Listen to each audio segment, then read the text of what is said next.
Throughout ancient India, Buddhism and Jainism were once powerful spiritual movements, yet over centuries both faced sharp decline.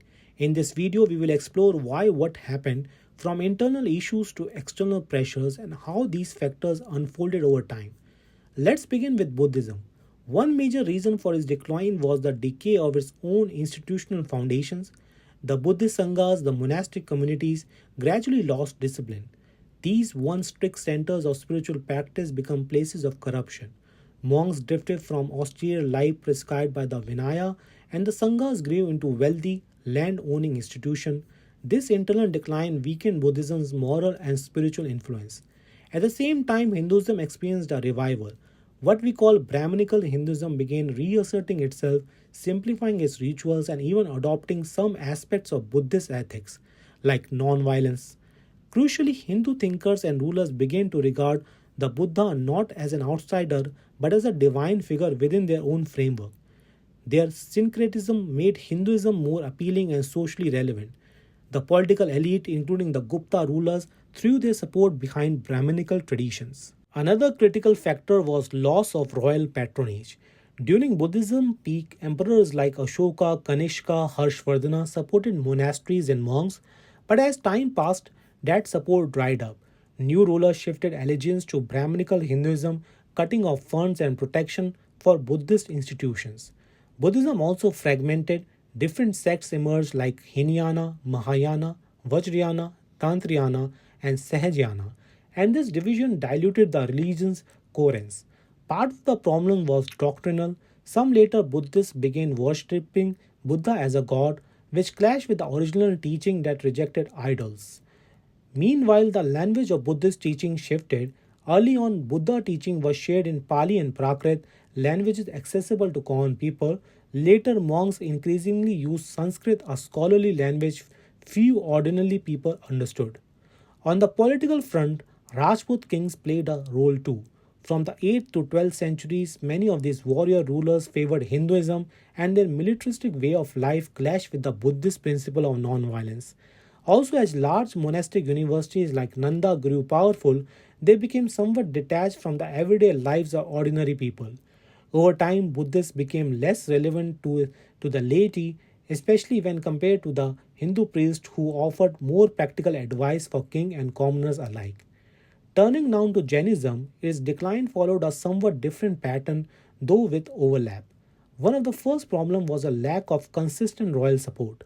In the early periods, kings like Bimbisara and Ajatashatru supported Jainism, but later powerful rulers such as Ashoka, Kanishka, and Harshvardhana leaned towards Buddhism, and after them the support shifted against towards Hinduism.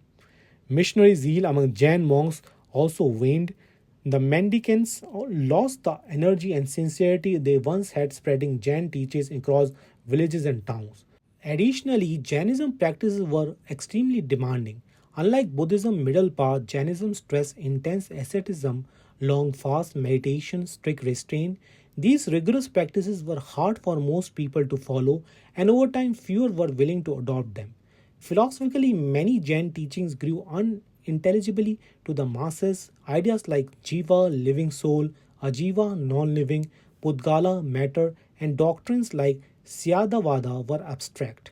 Some Jains were believed that stones, water, trees, or earth had souls, ideas that common people struggled to accept or understand. Another blow came from factionalism within Jainism itself.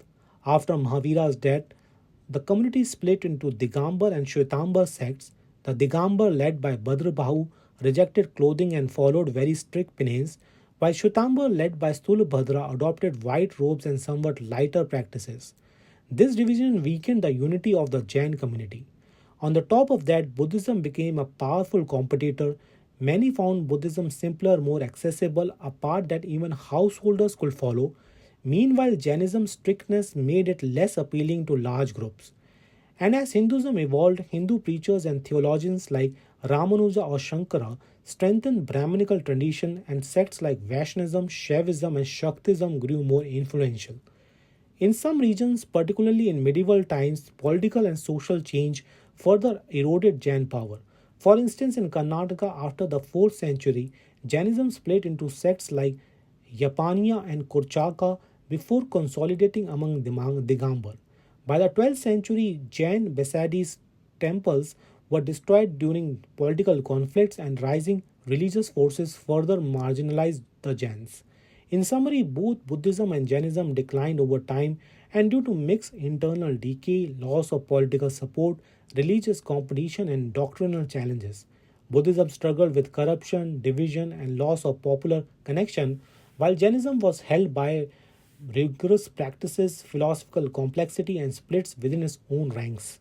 Yet it is important to remember, even though their influence as mass religion faded, their philosophy didn't disappear.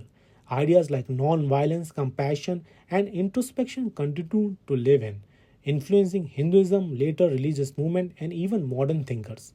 So that's the story of how two of the India's great ancient religions declined. If you found this interesting, like the video, hit subscribe, and let me know in the comments which factors surprise you the most, or do you think there are other reasons. Thank you for watching.